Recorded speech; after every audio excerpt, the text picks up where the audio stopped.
रायपुर जैसे बड़े शहर के एक छोटे से कस्बे में बंसी अपनी पत्नी ममता और बेटे राहुल के साथ अपनी झुग्गी में रहता था। बंसी घर चलाने के लिए जलेबियां बनाकर बेचता था, लेकिन इस काम में उतनी कमाई नहीं थी कि उसका घर अच्छे से चल सके। फिर एक सुबह, अरे ममता, उठ जाओ, 4 बज गए। हाँ जी, बस उठ रही हूँ, बस 5 मिनट और सोने दीजिए ना। चलो कोई बात नहीं, तुम आराम से सो, मैं जाकर तैयारी करता हूँ।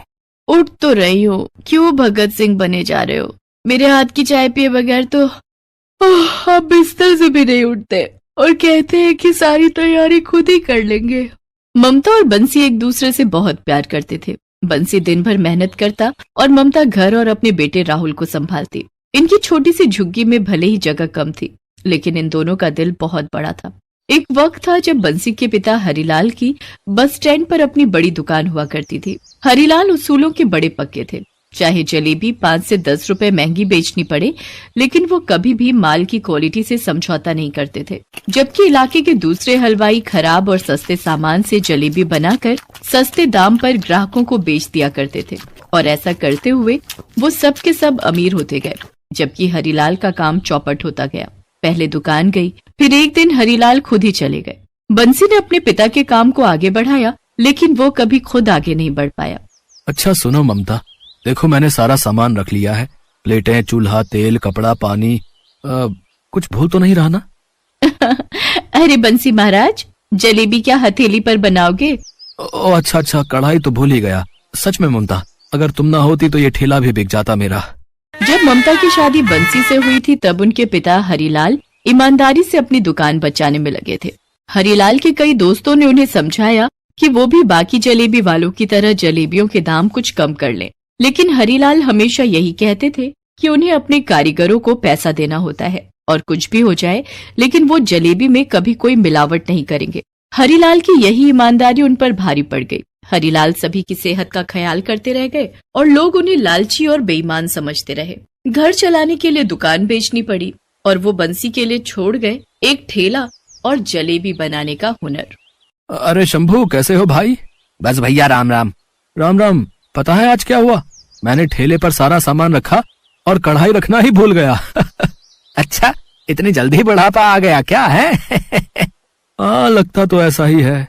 वो तो तुम्हारी भाभी ने याद दिला दिया, वरना जलेबी के हाथ पर बनाते। हाँ, तुम्हारी भाभी भी यही कहने लगी। शंभू और बंसी बचपन से दोस्त थे। दोनों अपने ठेले आसपास ही लगाते थे। बंसी जलेबी बेचता था और शंभू आलू के पराठे। दोनों दोस्तों में खूब पड़ती थी। बंसी की ही तरह शंभू का भी एक बेटा था जिसे बंसी बहुत प्यार करता था। हर रोज स्कूल से लौटते हुए रोहित बंसी से मिलकर ही घर जाता था और बंसी उसे बड़े ही प्यार से जलेबियां खिलाता था। दूसरी तरफ शंभू भी ममता और राहुल के लिए बढ़िया आलू के पराठे भिजवा देता था। फिर एक दिन, अरे भाई शंभू, किस सोच में डूबे हो? कुछ नहीं भाई, ऊपर वाले का खेल देख रहा हूँ। अरे पर हुआ क्या, ये तो बताओ। सामने वो शोरूम देख रहे हो? अरे यार, फिर से वही बात। कितनी बार कहा है इस तरफ ध्यान मत दिया करो भाई। नहीं भाई, इतनी भी कोशिश करूं नजरें चली ही जाती हैं उसकी तरफ। जब भी उस शोरूम को देखता हूं बस पुराने दिन याद आ जाते हैं। यहाँ कभी तुम्हारे पिताजी की बड़ी दुकान हुआ करती थी। हर वक्त ग्राहकों की भीड़ लगी रहती थी और मेरे पिताजी भी तो उनके पास ही मुंशी थे। सारा दिन हिसाब लगाते रहते थे और हम दोनों कितनी मस्ती करते थे। लेकिन अब सब बदल गया भैया। कुछ नहीं बदला शंभू, हम तब भी दोस्त थे और आज भी दोस्त हैं। हाँ, पहले हम लंगोटिया यार थे और अब फटी लंगोट वाले यार हैं। इस बात पर दोनों जोर से हंसने लगे कि तभी बंसी की दुकान पर एक ग्राहक आया। भैया, जलेबी क्या भाव दी? भाई साहब, 180 रुपए किलो। बिल्कुल ताजी, एकदम बढ़िया। भाई दूसरी दुकानों पर तो 150 रुपए किलो मिल रही है, तो फिर तुम इतनी महंगी क्यों दे रहे हो? भाई साहब, मैं अपनी जलेबियों को बनाने में एक एक चीज बढ़िया इस्तेमाल करता हूँ, मैदे से लेकर तेल तक। अब आप एक बार चक्कर तो देखो। लाओ जरा चखाओ फिर। स्वाद तो बढ़िया है पर महंगी बहुत है। एक काम करो, बस 20 रुपए की पैक कर दो। बंसी के साथ हमेशा यही होता था। बंसी भी अपने पिता की तरह उसूलों का पक्का था और उसका धंधा भी ऐसे ही मंदा। शंभू ने भी कई बार बंसी से कहा कि वो सस्ता तेल और मैदा इस्तेमाल कर ले बाकियों की तरह, लेकिन बंसी था तो हरिलाल का बेटा। फिर कुछ देर बाद, ताऊ जी। अरे रोहित, कैसा है मेरे जिगर के टुकड़े? मैं ठीक हूँ ताऊ जी। ताऊ जी जलेबी दो ना। हाँ हाँ, क्यों नहीं बेटा, ये ले। ताऊ जी आई लव यू। रोहित के लिए बंसी का प्यार देखकर शंभू की आंखें भर आती थी। वो भगवान से हमेशा यही दुआ करता था कि बंसी पहले की तरह संपन्न और सुखी हो जाए। फिर एक दिन जब रोज की तरह स्कूल से लौटते हुए रोहित बंसी के पास जलेबी खाने आया तो उसके हाथ में एक गिलास था जिसमें काले रंग का खट्टा था। रोहित बेटा, तुम्हारे हाथ में ये क्या है? ताऊ जी ये काला खट्टा है, खट्टा मीठा, एकदम ठंडा, बहुत मस्त है। आप भी खाकर देखो ना। नहीं नहीं, तुम ही खाओ भाई। अच्छा, जलेबी नहीं खाओगे आज? ताऊ जी पहले खट्टा खाऊंगा फिर आपकी जलेबी। अच्छा ठीक है, आओ मेरे पास यहाँ बैठकर खाओ। जैसे ही बंसी ने रोहित को गोद में उठाया उसके हाथ से काले खट्टे का ग्लास जलेबी बनाने के घोल में गिर गया। हल्का गुलाबी मैदा फौरन काला हो गया। तभी शंभू चीखा, अरे बंसी भैया संभाल के। ओह, ये क्या हो गया? सॉरी ताऊ जी, वो गलती से गिर गया मुझसे।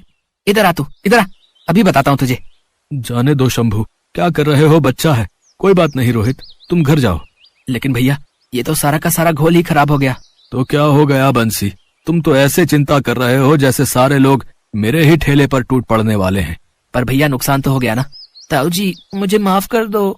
नहीं बेटा, चुप हो जाओ, तुम्हारी कोई गलती नहीं। आओ तुम मेरे पास बैठो। बंसी ने रोहित को तो माफ कर दिया, लेकिन उसकी समझ में ये नहीं आ रहा था कि अब वो करे क्या। वो पूरे घोल को फेंकने के बारे में सोच ही रहा था कि तभी रोहित ने उससे कहा, ताऊ जी एक बात बोलूं? चुप रह तू, वरना अभी यही मार खाएगा। शंभू तुम चुप रहो। हाँ रोहित बोलो बेटा। ताऊ जी अगर आप इसी घोल से जलेबी बनाओगे तो मस्त काले रंग की खट्टी मीठी जलेबी बनेगी। मुझे लगता है उनका स्वाद बहुत ही अच्छा होगा।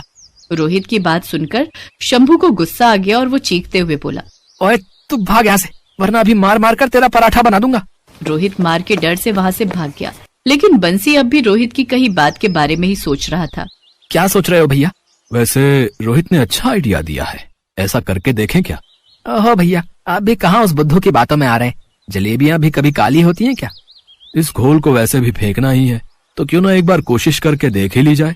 इतना कहकर बंसी ने उसी काले घोल से जलेबियां बनाई। जब जलेबियां बन गईं तो वो बिल्कुल अलग दिख रही थी क्योंकि उनका रंग काला था। बंसी ने एक प्लेट में वो जलेबियां रखकर शंभू को दी और कहा, अब लो भाई, जरा चक्कर तो बताओ।